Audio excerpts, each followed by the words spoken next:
All trophies in this video are created by us and the members and patrons in our community. The PlayStation trophy notifications are designed by us for entertainment purposes and are not to be taken seriously.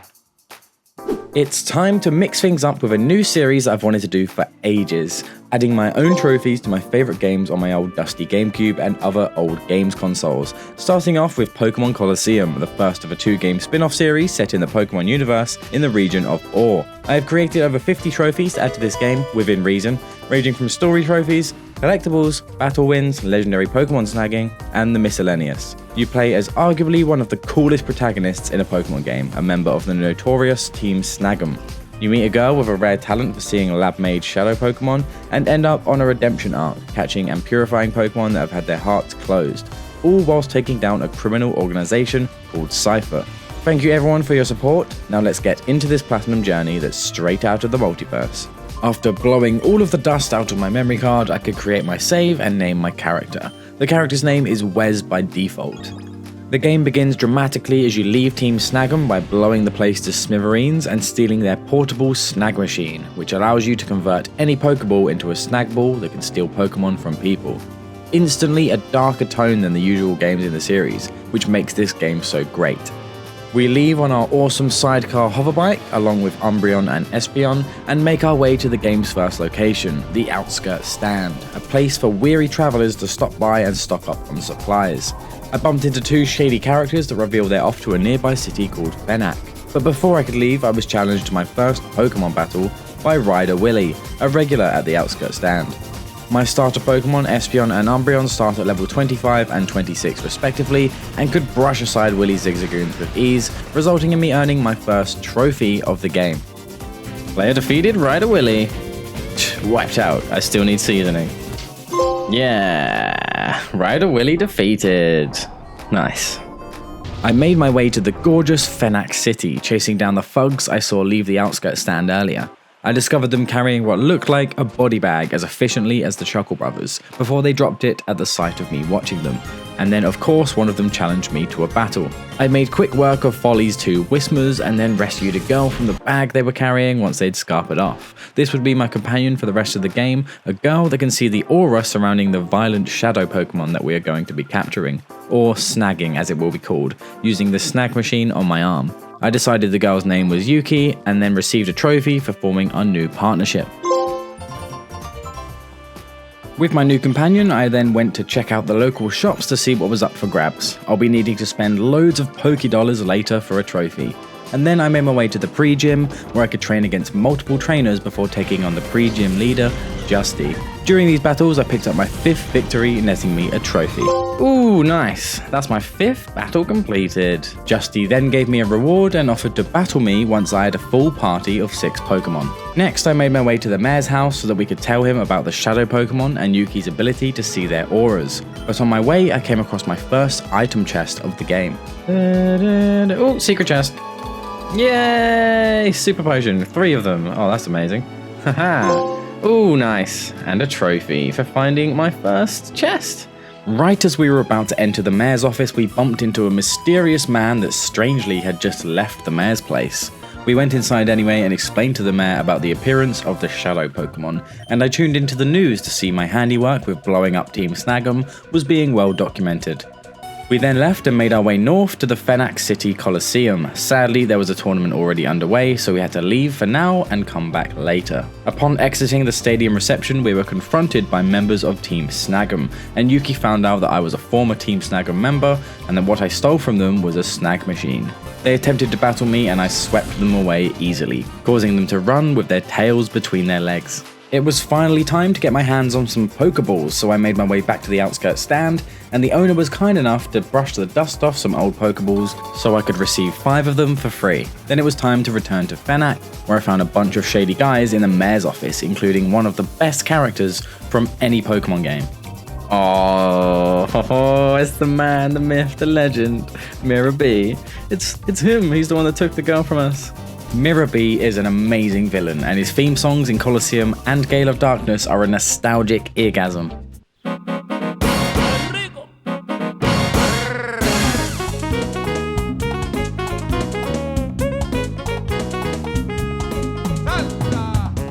Once Miror B had left, his cronies remained and I had to face them in battle, experiencing my first fight with a Shadow Pokémon. In this case, Tridley's Shadow Makuhita. This first Pokémon isn't hard to catch, but the GameCube Pokémon games definitely have harder catch rates than the main games, or maybe it's just because Shadow Pokémon are intended to be more difficult to catch. I defeated Miror B's peons and came out of the battle with the Shadow Pokémon in my party, resulting in a trophy for catching my first of many. Yeah! Snagged your first Shadow Pokémon. Immediately after leaving, I got into a fight with another villain, not knowing that I could have gone to a different one for a much better Pokemon. Still, I was glad to catch a Johto starter to add to my core team. Come on. Spamming A. Everyone thinks that spamming A works on all Pokemon games, and no one ever knows if it does. Come on, come on. Yes. Yes! Oh, nice.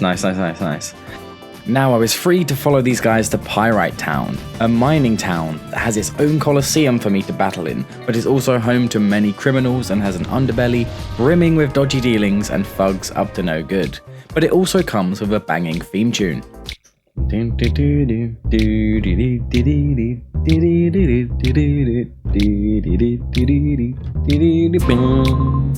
So weird, I remember all these songs so well. I made my way into town and met some of the locals. I met the police chief and Johnson the rookie. I also met a man named Duking who owned the Coliseum, but things weren't quite right with him and he wasn't his cheery self. Everyone outside in Pyrite Town seems to want to battle constantly, so it's a good area to train your Pokemon early on. Further into town, you'll find Jewel Square, where a few of the trainers somehow got a hold of some Shadow Pokemon, which I was happy to relieve them of. Let's use the Pokeball. Come on, Snag Ball. Spam A. We all know it secretly works. Come on. Come on. Yes. 2, 3. Yes. Oh, nice. And Bayleaf gets the Shadow Rush in. Oh, it's going to kill itself, isn't it? Whoops. Oh, well, worth. The sacrifice. The sacrifice. Oh, yes. 3 Shadow Pokemon snagged. Beautiful. That was so intense. That was close. Nearly took out the Mischievous. I made sure to do my rounds and battled every trainer here to snag all of their Shadow Pokemon, adding them to my collection. And I also picked up another trophy for showing off my battle prowess. Ooh, nice. 15th battle. Very nice. Continuing with the story, it was now revealed that Miror B was indeed here in Pyrite and talking to his boss, the man from earlier, which has now been revealed as Nascor. Miror B and his goons have been handing out Shadow Pokemon to the winners of the Pyrite Coliseum, so it was my goal to win at the Coliseum and seek an audience with the enemy. But first I decided to go for a quick trophy for defeating Justy at the pre-gym in Fenac City, now that I had a full party of Pokemon. And this was a huge mistake. Cacnea and Okay, mistakes were made. Level 40. Okay. I did not expect that at all. Well, I'm dead. So it wasn't quite time to take down Justy. I needed to be much stronger. But what I could do was search for a huge gear needed to repair the windmill at Pyrite Town, which would bring power back to the Coliseum. Then I could finally compete in this little tournament to then sneak my way into Miror B's hideout. For defeating 4 trainers in a row, that was the Pyrite Coliseum beaten for the first time, which awarded me with a sweet trophy.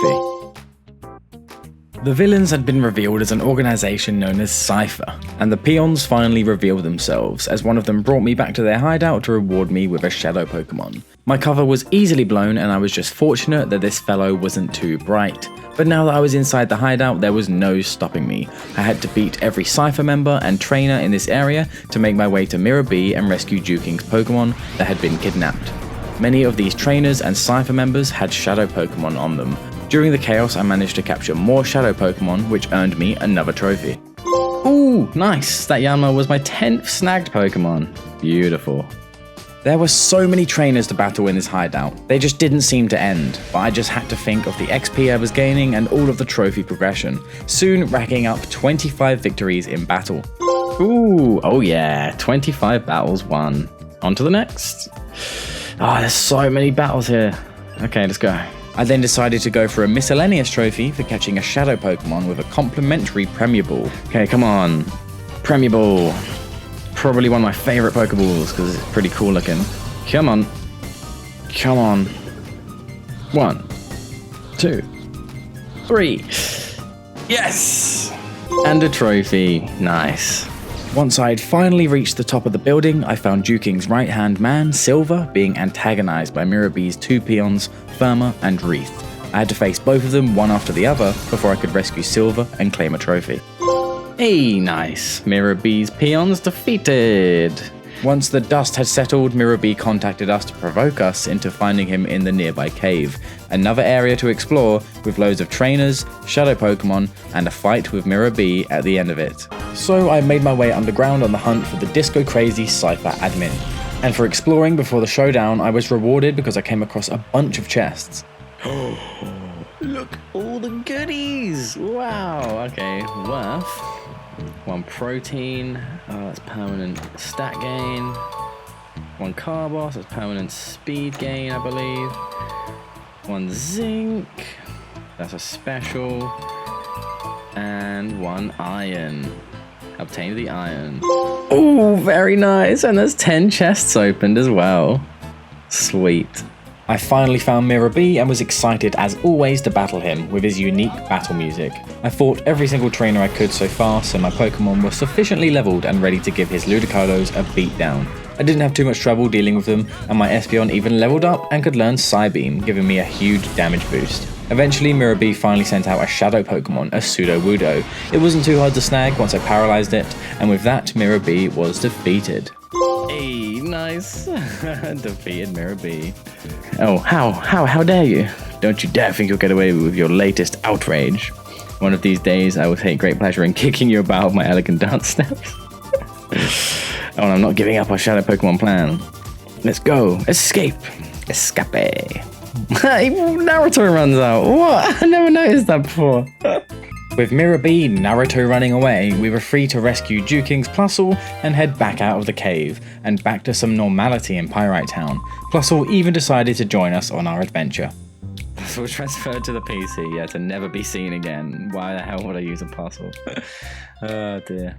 Before leaving Pyrite Town, we were stopped by fortune teller Fatine, and she told us what we sought was north, and she mentioned a village called Agate. It turns out Yuki's grandparents live there, so that was going to be our next stop. It's a beautiful, lush village with lots of hidden areas and an ancient relic with the power to open a shadow Pokemon's heart to return it to normal. I went off the beaten path first and discovered a well-known, overpowered item for training Pokemon. Oh, damn. I forgot about that, that was an accident. Nice. Oh, XP share, what? Nice, okay, sick. We met with Yuki's grandfather Egan, and he ran off to deal with some trouble at the shrine. It was Cipher as usual because they'd received information that the shrine would cause trouble with their shadow Pokemon plans. We then had the opportunity to watch a battle between Egan and his Pikachu and Cipher peon Scrub, whom owned a powerful shadow Hitmontop. He was easily beaten by Scrub, and then it was my turn to take him on and try to catch that Hitmontop. This fight was intense. I didn't have a problem beating him, but I accidentally poisoned Hitmontop, so it was a race against time to snag it. Thankfully, I got a bit of good fortune and managed to add Hitmontop to my collection. After the dust settled and the game forced me out of the area, I then returned to pick up what Scrub had dropped, and also attempt to purify any shadow Pokemon that I could. Gimme. There it is, Iron File.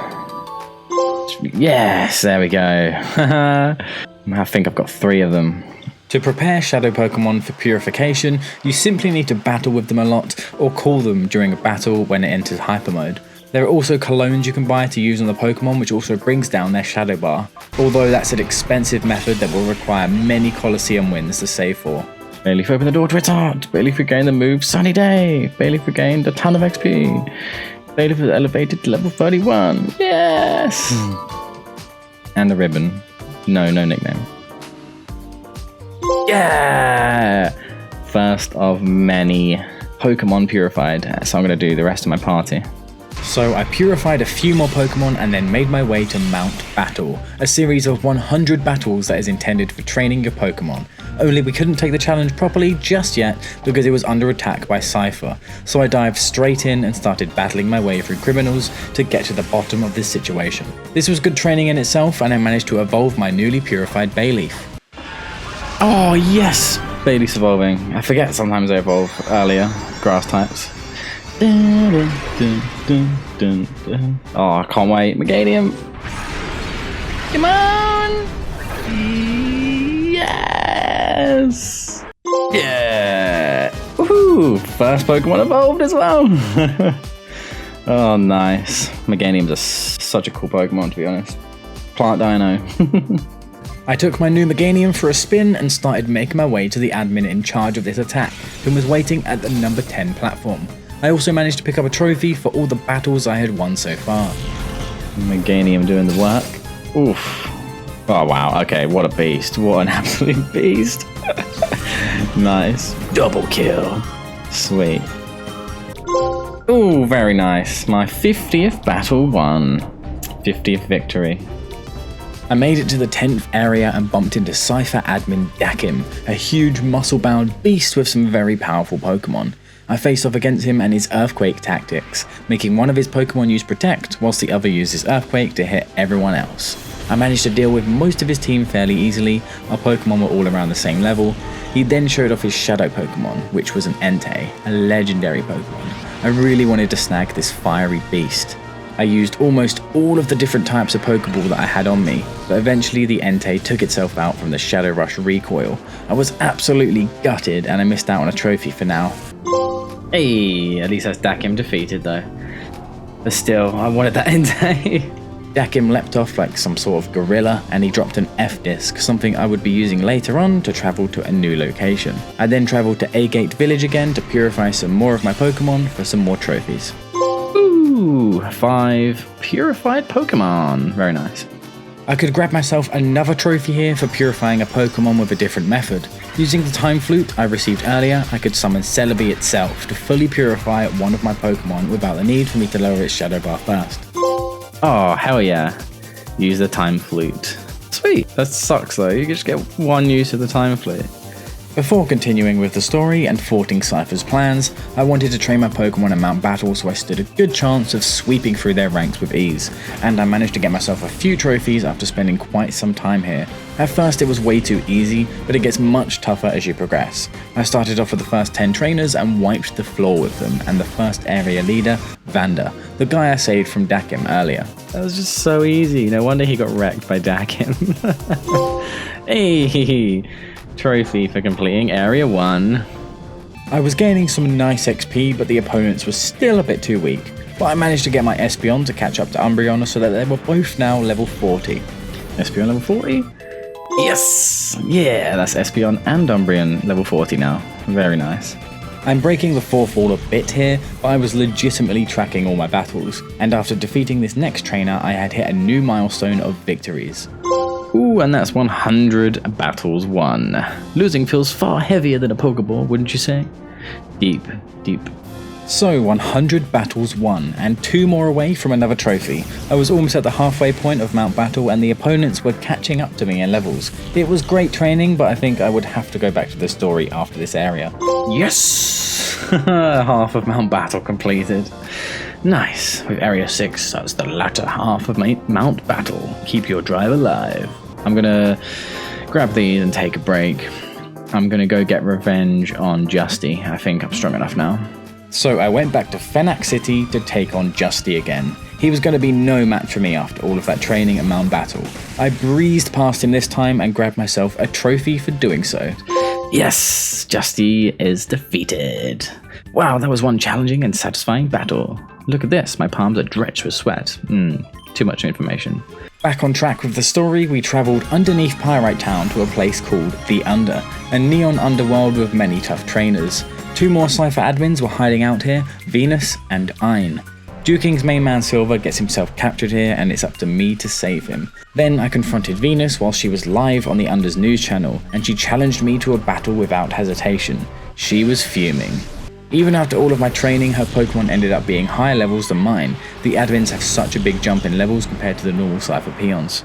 Venus owned the legendary Pokemon Suicune and its heart had been closed by Shadow. This time I wasn't going to let a legendary Pokemon get away from me. I'm a big fan of Suicune and I wanted it in my team. I got really lucky and managed to snag the Suicune whilst it still had half health and it didn't even have a status condition. I was extremely happy about this after the kerfuffle with the Entei. I managed to evolve my Flaffy into Ampharos after the battle, and then it coincided that I would grab 3 trophies.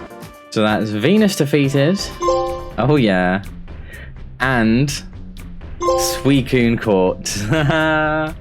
Amazing. And 20 snag Pokemon now. Beautiful.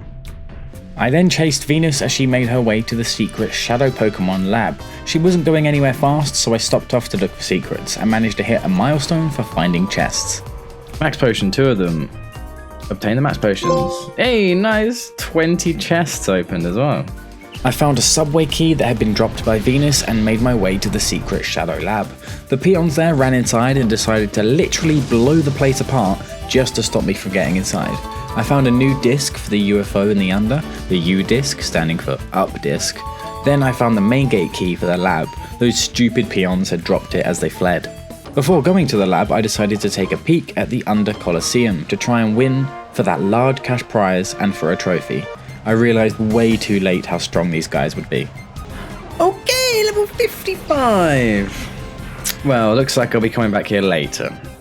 After losing. Oh my god. Wow. I wish I would warn you first. Even though I was massively underleveled here, each opposing trainer only had 3 Pokemon each against my 6, so I unbelievably defeated them all and claimed my victory in the Under Coliseum. Wow. It's only because I only have 3 Pokemon each, but still. Woohoo! Congratulations, you're the champion. You battled fabulously. Please accept your cash prize of 7.5 grand. As a victory prize, please also accept this TM37. Yay! We're looking forward to your next entry. Yes! Let's see if I did that. Nice. Under Coliseum done and dusted. I went back to the UFO and used the U disc to travel upwards and into one of the Pyrite Town windmills. And the chest here contained another Time Flute. I completely forgot that there was more than one, so if I wanted another Shadow Pokemon instantly purified, I could now do so. After being so underleveled at the Under Coliseum, I felt it was time for some more training, so I rode back to Mount Battle to make some more progress in my climb to 100. The opponent's Pokemon were the same level and higher than mine now, so the battles were a lot more fun and the XP gain was amazing. I always loved Mount Battle in these games. Near the end of this zone, I managed to pick up another trophy for completing a certain amount of stages here. Yay, nice. Seeing as Espeon had such high special attack and speed, I decided to level him up the most as my main Pokemon. And this is where I received a trophy for a level milestone.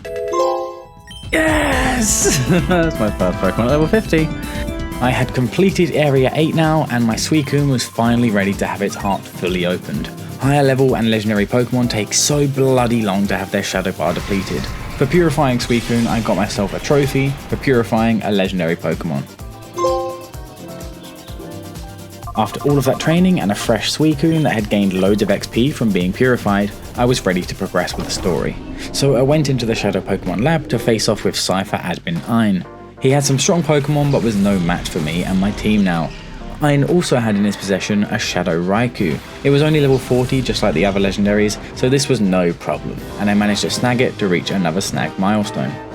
I received trophies for defeating Ein, snagging his Raikou, and for snagging a total of 30 Shadow Pokemon. Result. After steamrolling through the lab, I stopped off in Fenac City to take on the Coliseum. The opponents here were no match for me at this stage in the game, so I quickly mopped them up simply for the trophy I received for beating the Fenac Coliseum. Now I could make my way to Realgam Tower. This place was under construction earlier in the game and is now revealed to be a Coliseum owned by Cipher, and all of the Cipher admins were here waiting for me to arrive. Just to access the main building, I needed to beat all 4 admins to get their coloured keys, then I would be able to open the main door. So now it was time for a bunch of rematches, starting off with Miror B. His team was much stronger now, but he was still no match for me, and I didn't even get to listen to his awesome battle music this time. I more or less swept through Miror B's entire team, and he gave me his key without too much fuss. Yeah, Miror B defeated for the second time. Unfortunately, the admins were a lot weaker than I expected, but I believe this is just meant to be an opportunity to snag any of the Pokemon you may have missed previously, which was exactly the case with Dakim and his Entei. I was presented with a second chance when I encountered him in his room. This time I had timer balls in my bag, Pokeballs that have a higher chance to capture Pokemon the longer a battle drags on, and eventually Entei gave in and I'd gotten my revenge. Yes! Yes, I finally caught Entei, that's all 3 dogs. That was actually stressful. Beat Dakim again though, nice. And finally caught Entei. After using so many Pokeballs, I had to return to the outskirts stand to buy a load more, and I ended up picking up a trophy for spending a ton of Pokédollars. Yes, I was actually tracking how much I'd spent here. Right, 10 of them. Yes, please. And spend the rest of my money on timer balls. Yes, please. Yes. Ooh, and that's over 100,000 Pokédollars spent.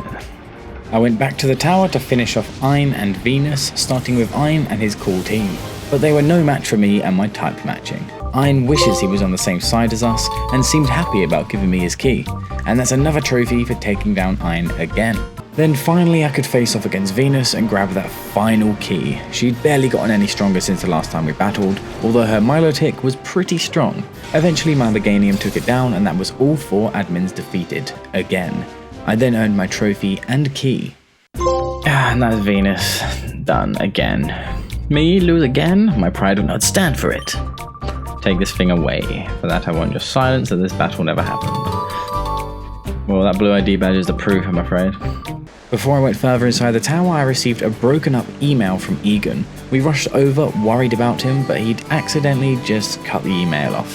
His intentions were to give me the Master Ball, so I'm glad I went to visit him. This also earned me a trophy. Ooh, the Master Ball. Nice, good job I went back. Upon returning to the Realgam Tower, I bumped into Nascor, who was inviting me to come after him in the Coliseum at the top of the tower. I then had a final save station and could heal my Pokemon before the final battles. Before I could get into the elevator, Gonzap arrived, the leader of Team Snagging, who was working with Cipher, and he was still seething from when I blew up their base, so naturally he challenged me to a battle. He had a team of strong, rugged Pokemon, but he was no match for my Espeon, which was now level 60. A few of my other Pokemon were lacking in levels, but Espeon was strong enough to get me this far. Gonzap had himself his own Shadow Pokemon, a Shadow Skarmory, that I was aiming to snag. I caught the Steel and Flying type Pokemon with an Ultra Ball, leaving Gonzap with no more Pokemon and defeated. Gonzap down. Nice. Why don't we team up again? Yeah, I'm down. Now I could finally make my way to the top of the tower, where I immediately entered a fantastic looking Coliseum, where a handful of trainers were waiting to battle me, each with their own Shadow Pokemon for me to snag. Unlike the other Colosseums though, my Pokemon weren't regaining all their health after each battle, so I had to take all of these trainers down before facing Nascor. Thanks to all the grinding at Mount Battle, I managed to force my way past them all, snagging all of their Shadow Pokemon on the way. I was cutting it close and Espeon barely survived. I had to use a few potions and revives during this gauntlet too, so I was fresh out of battle items for Nascor. But eventually I made it to him where everyone would be fully healed, and I would now be able to return straight to Nascor if I were to lose to him. It makes sense for the final boss to have such a strong team. He had some absolute monsters with him. My Espeon was the only Pokemon that out-leveled any of his team, but I still had faith in my Pokemon.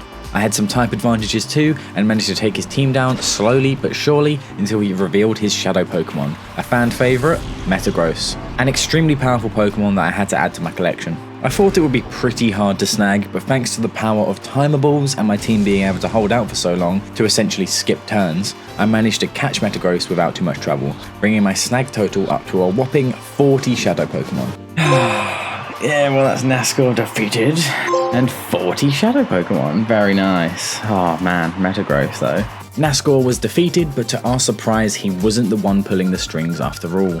We get a surprise visit from the mayor of Fenac City and dun dun dun, he reveals himself as the leader of Cipher, Avis, and he wants to get rid of us to stop us meddling with his Shadow Pokemon ploy. The battle gets straight underway and this is the pinnacle of the game. Avis is tough and all of his Pokemon are level 60 and above, minus his Shadow Pokemon which is level 55. Avis also alternates which Pokemon he will send out first, so you can get lucky or unlucky. In this case, his Machamp was easy pickings for my Espeon, but his Slowking would be difficult to take down unless it faces my Ampharos. His Slowking has Shadow Ball, which it uses to wipe out my Espeon with a critical hit. That's my strongest Pokemon beaten already, and I had no more revives, and I'd spent all my cash on Pokeballs already. My Suicune managed to take his Salamence down with ×4 damage because Ice is strong against both Dragon and Flying, but then he sent out a Pokemon that could destroy half of my team, and I didn't have anything that was strong against it. This Pokemon was Scizor, a Bug and Steel type with high speed and insane attack. Umbreon was too weak to really deal any damage as it's a defensive type Pokemon, and Scizor destroyed him with Silver Wind. It then one-shot my Ampharos, which was 12 levels lower than the Scizor, and a Vis had defeated me, which meant I needed to train a lot more and come back stronger. I also put Houndoom into my party with the goal to purify it so I could have a fire type to deal with that Scizor. Can you guess where I went next? Mount Battle, of course, and at least I could try and win the challenge whilst I was there and rack up more wins for trophies. I had battled my way to the summit of Mount Battle and could now face off against the Mount Battle Master. He was actually just as strong as a Vis because his Pokemon were also level 60, except he didn't have a Shadow Pokemon. His Pokemon weren't as overpowered, but they were still strong. Plus he used Earthquake tactics, which can be very dangerous to go against if you're not careful. This would have been a victory, but his Crobat was actually faster than my Espeon, which was pretty crazy. Crobat is one of the fastest Pokemon. Because of this, Espeon couldn't take it out first, and he ended up sweeping the rest of my team with his Gligar. I wasn't too bothered by this though, because I was going to be farming the final 10 battles over and over for more XP anyway. Well, that sucks. I'm going to need my whole team to get to level 60. I want to replace so many members of my team as well, but I just don't have the time for it really. It's going to take ages. Gotta level up what I've got. So the real Mount Battle grind began. I was here for a few hours just powering up my team so I could destroy a Vis with no problems. During the grind I also reached my final milestone for Battles 1. I reached the Mount Battle Master again, and I'd focused mainly on leveling up my Umbreon, so he was now stronger than my opponent's Pokemon and also a Vis's Pokemon. But I was going to still grind a bit to help my other Pokemon close that power gap. I defeated Sonic by finishing off his Gyarados and then claimed my prizes and also my gold trophy for beating the Mount Battle challenge. I did a bit more grinding before going back to Realgam Tower, and my Espeon was way past level 70 now. I was almost over prepared for a Vis, so I went back to him ready to finally beat him and the main story so that I could move on to the post game. So the final showdown begun again, and instantly I had good luck. He sent out his Scizor first, and my first choices were Espeon and Houndoom. Houndoom could likely take down Scizor in one hit with Flamethrower. Espeon inflicted some huge damage onto his Slacking, but it was just too beefy and held on, which allowed it to use Earthquake to take down my Houndoom before it could do anything. Espeon was also hit hard, but thankfully it dealt a good chunk of damage to his own Scizor too. I sent out Suicune, and its high defense meant it could soak up Scizor's attack, and the next turn I finished the Scizor off with Espeon, and Suicune took down the Slacking, turning the tables and giving me the advantage. I kept up the momentum by wiping out his Machamp with ease, and I knew Suicune could take down his Salamence in one shot too. I finally had my first glimpse of his Shadow Pokemon, which was another fan favourite, Tyranitar. The battle was basically won already, so I focused on trying to capture the Shadow Pokemon. I tried my best to capture this beast, but unfortunately it just wasn't good enough. It ended up taking itself down with Shadow Rush, just like the Entei did earlier. It's fine though, there's always a chance to capture them again in the post game. But with Tyranitar committing seppuku, that was a Vis finally defeated for the trophy. Yes! Cipher head, a Vis defeated. No, even my ultimate Pokemon. It wasn't that ultimate, come on. 6 grand for winning as well. Yes, I need that money. Yay, I did it. And now you're under arrest. After many hours of grinding, it all paid off. A Vis was taken away, and all of our friends we had made across our journey gathered around to witness the end of Cipher. Even Ho-Oh appeared and gave us its blessing, right before the credits rolled, rewarding me with another trophy. Yeah, woo! Credits finished. During the post-game, I needed to snag the Pokemon that I didn't snag at the start of the game in Fenac City. I had snagged Bayleaf instead of Quilava or Croconaw, so snagging them now in the Snagging hideout and the Shadow Pokemon lab triggered Gonzap reappearing at the Snagging hideout so that I could face him in battle again. He had a much stronger team, but after a Vis, this guy was no problem. His Pokemon were a whopping level 64, but I washed them away, and this caused my Espeon to reach level 80. Nothing was going to stop me now. Defeated Gonzap in the Snagging hideout, and what is this he's left for me? Ooh, the D-disc for the UFO. Nice. I received an email from my friend Bit, and he sent a picture of a mysterious figure taking the UFO down even deeper than the under. I instantly recognized who it was, my guy Miror B. So using the new D-disc that Gonzap left behind, I went down deeper to see what all the fuss was about down here. It led me down to a new Coliseum called the Deep Coliseum. I didn't even remember this place from playing the game decades ago. This is where I could find every single Cipher admin as the final trainer during each Coliseum run. I was going to take this Coliseum challenge at least once to get the trophy for winning, and of course at the end of the first run was Miror B. This is where he was off to in that picture. Everything was a breeze for me now. I may have done too much grinding, to be honest. At least I could listen to Miror B's music. And I earned the trophy for winning at the Deep Coliseum. That's the Deep Coliseum done. Very nice. Congratulations, you're the champion. You battled fabulously. 20 grand, oh my god, wow, that's insane. I couldn't just leave it there. I wanted to purify a couple more Pokemon so I would reach 10 purifications, and then I had set myself one last challenge afterwards. For my final trophy, I wanted to go back to the main menu and go into battle mode using the Battle Now function. Then I was going to defeat a trainer on ultimate difficulty so that the AI was at its best. Both me and the AI were assigned 6 random Pokemon, also with random movesets, and we could choose 4 of these to take into battle. I was oblivious and didn't realise that I could actually check each Pokemon's moves whilst in the menus, so I went in blind and chose a team that I knew would be strong on paper, but their movesets weren't always great. We began the battle in the fantastic Fenac Coliseum, and I sent out a glass cannon team of Alakazam with its high special attack and Swellow with its strong physical attack. I then forgot that Sky Attack was a 2-turn move, so I made a mistake right from the start. Alakazam used Psychic on the opponent's Rhydon, and I was so unlucky that it survived on 2 HP. Their Mantine started setting up with Double Team to raise its evasiveness, so I knew I was in for a tough fight if I couldn't take it out quick. Then Rhydon used Earthquake. Luckily I had a flying type out, but Alakazam was completely obliterated, putting me at a huge disadvantage just because of the misfortune of Rhydon surviving Alakazam's attack. I sent in Miltank hoping that it would have some great moves, including Milk Drink, but it had a less than ideal set. I didn't care much for Helping Hand at all. Sky Attack finished off the Rhydon and my opponent sent in a bloody Gyarados next. Miltank body slammed the Mantine, but I had no luck in paralysing it. And I was now worrying because the Mantine used Double Team once more, so it would be extremely difficult to land hits on now. Miltank could, well, tank Gyarados' Hydro Pump easily, and then I was extremely unlucky again because Shadow Ball left the Gyarados on 4 HP. Luck wasn't with me during this battle. Once Miltank had been defeated, I sent out my last Pokemon, Hariyama. Its moveset was decent and I could use Fake Out to finish off that Gyarados. The old man sent in Manectric next, which was terrible news for my Swellow, and I forgot how Endeavour works, so the move failed, leaving an opening to be annihilated by a Thunderbolt to the face. The battle was more or less done now, so I gave in to give things another go. This is where I got a way better randomized team and also realized I could check my Pokemon's abilities before battling. Duh. I was way more confident with my team now, especially because I saw their movesets. I'd also put a Ninetales into my team that could use Protect, and I had a Heracross with Earthquake, so I could hopefully combo that later. My new opponent sent out Starmie and Porygon 2. I was worried about Starmie outspeeding me and destroying Heracross with Psychic, but it must not have had that in its moveset, so it hit my Milotic with a Thunder. But it's a defensive queen, so it took the hit with loads of health to spare.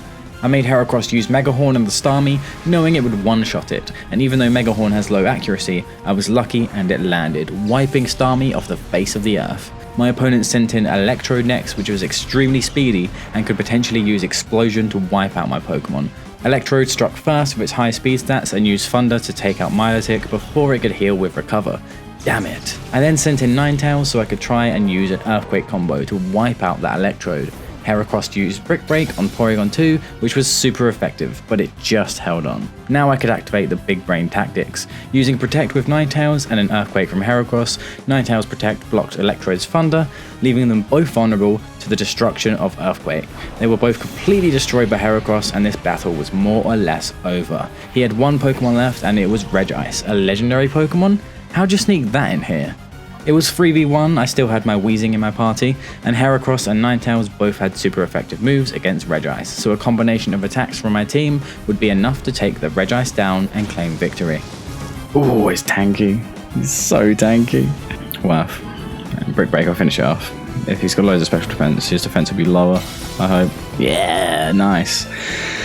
Oh, yes! one on the hardest difficulty. Very nice. Yes, victory on ultimate difficulty. Such a clean victory as well. And that, ladies and gentlemen, is where my platinum would have popped. There's a few more things to do in this game. I could have included snagging every Pokemon, beating the Deep King at the Deep Coliseum, or even receiving Ho-Oh for purifying every Pokemon and beating Mount Battle again. But I have no idea if this video will perform well, so it might not be worth putting so many hours into the game if no one wants to watch these fake trophy videos. Please leave a comment and let me know if you'd like to see more fake trophy videos. They take longer to make, but they're pretty enjoyable. I hope you enjoyed the video and thank you for watching.